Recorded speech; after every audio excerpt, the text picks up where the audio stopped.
Bonjour. Notre sujet de ce matin, c'est l'âme. Le sujet est tellement vaste que nous allons être obligés de diviser notre sujet en plusieurs parties à peu près égales. Ce matin, nous allons commencer par la définition de l'âme et examiner ensemble les vocables, la terminologie qui a rapport avec l'âme au sein des Saintes Écritures. Le premier vocable qui revient constamment dans la parole de Dieu, c'est psyché. De là d'ailleurs sont dérivés de nombreux vocables français. Alors, le mot psyché en grec signifie l'être intérieur. Les vocables qui traduisent ou qui sont en rapport avec ce mot en français sont nombreux. Par exemple, le psychanalyste. Le psychanalyste est celui qui va analyser philosophiquement, essayer philosophiquement de traiter l'âme. Il va l'analyser. Le psychiatre est celui qui va tenter de guérir les problèmes de l'être intérieur. Le psychologue est celui qui va analyser, faire des recherches concernant l'âme. Une psychose est une maladie de l'être intérieur. Et c'est pourquoi ce mot psyché est traduit généralement, ou être intérieur, est traduit généralement par âme dans la plupart de nos versions. Un autre vocable en rapport avec l'âme est le pneuma. Le pneuma, c'est la force de Dieu. En grec, l'esprit, l'haleine, le souffle, le vent, la puissance. Chaque version des Saintes Écritures utilise des mots différents, mais qui sont en rapport avec cette force de l'univers, le pneuma.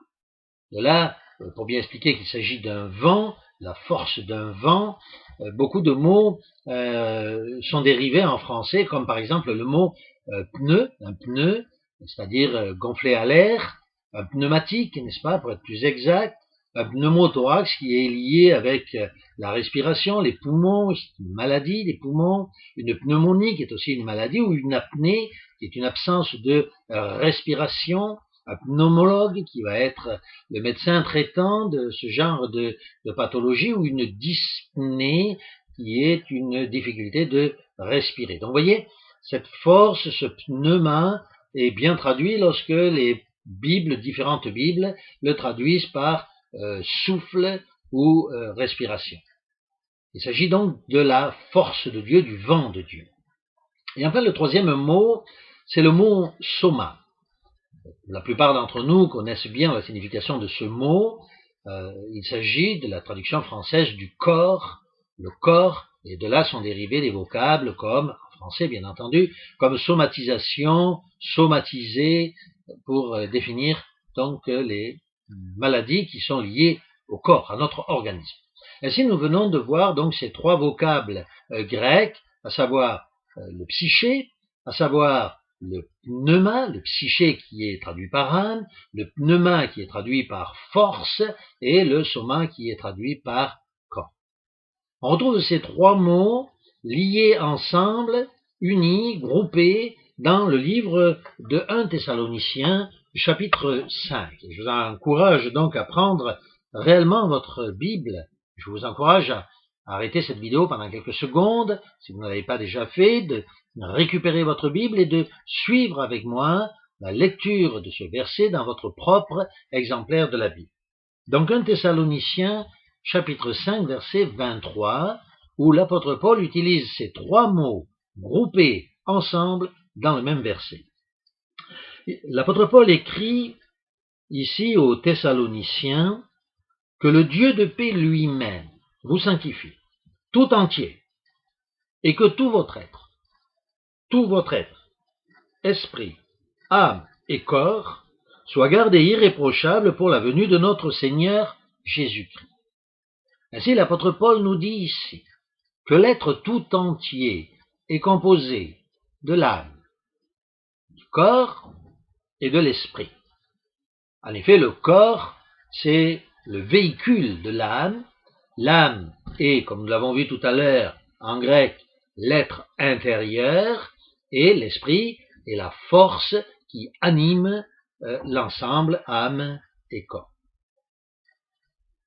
Contrairement d'ailleurs à ce qu'enseignent certains hérétiques qui prétendent que l'âme serait l'être tout entier. Nous venons de voir que l'apôtre Paul dit exactement le contraire. Ce n'est pas l'âme qui est l'être tout entier, mais l'être tout entier comprend l'âme qui n'est qu'une partie, la partie intérieure de l'âme, le moi intérieur, comme disent les psychanalystes, l'être intérieur. Pour bien comprendre ce que signifie l'âme ou ce qu'est l'âme, nous allons prendre un exemple très simple. Supposez que moi qui vous parle, lors d'un accident, j'ai été amputé d'un bras. Mon corps serait donc amputé, mais mon âme, mon être intérieur n'aurait pas changé. Je serais toujours le même, n'est-ce pas? Supposons qu'on m'ait maintenant coupé les deux bras. Mon corps serait donc 2 fois plus amputé, mais mon être intérieur serait toujours le même. Je serais intérieurement certainement plus aigri, mais je n'aurais pas changé d'un iota pour autant. Et supposons qu'on m'ait coupé maintenant en plus les 2 jambes.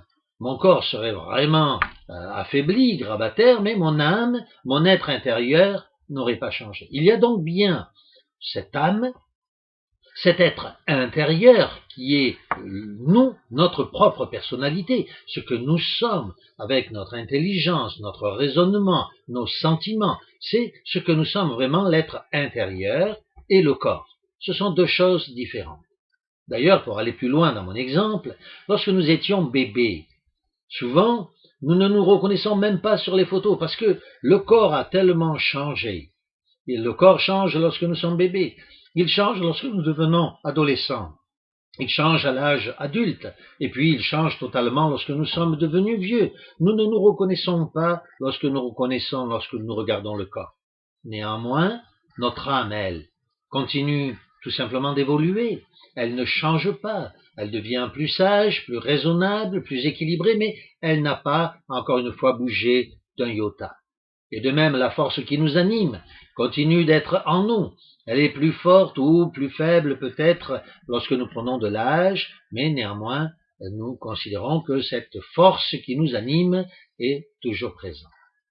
Ainsi, comme le dit l'apôtre Paul, ce qu'il désire, c'est que, lors de la venue de notre Seigneur Jésus-Christ, ces 3 éléments qui constituent notre entièreté, âme, corps et esprit, soient trouvés purs lors de la présence de notre Seigneur Jésus-Christ.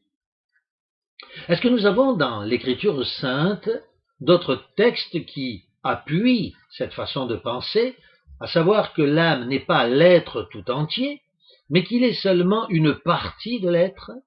Eh bien oui.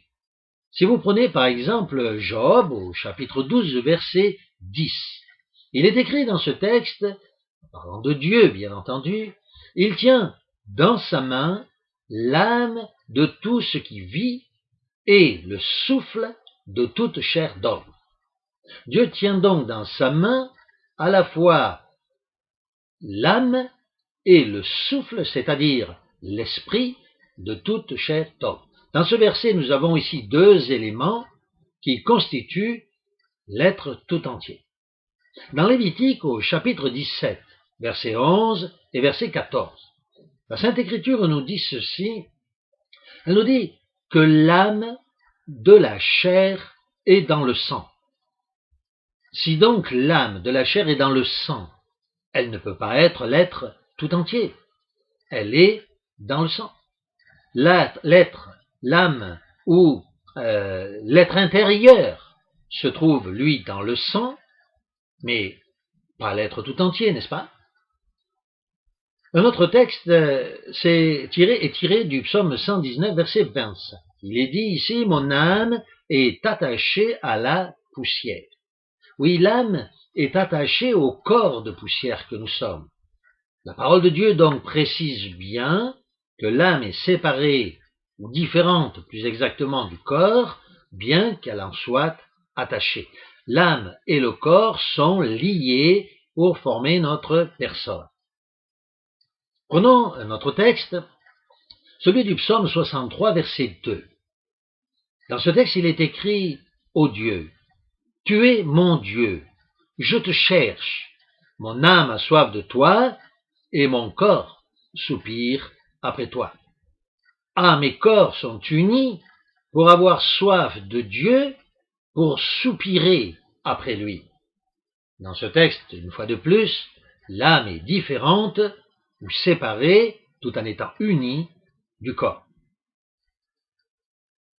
Prenons enfin le texte d'Isaïe, chapitre 10, verset 18, où il est écrit « La magnificence de sa forêt et de ses campagnes, il en sera comme d'un malade, qui tombe en défaillance. Il consumera corps et âme. » Ce texte d'Isaïe 10, n'est-ce pas, est clair. Dieu consumera le corps et l'âme. Si Dieu peut consumer le corps et l'âme, c'est que l'âme n'est pas composée du corps. Comme nous l'avons déjà dit, certains hérétiques affirment, et malheureusement cette théorie commence à faire du chemin parmi certains chrétiens faibles, à savoir que l'être tout entier serait l'âme. Eh bien non, ce n'est pas ce qu'enseigne l'Écriture.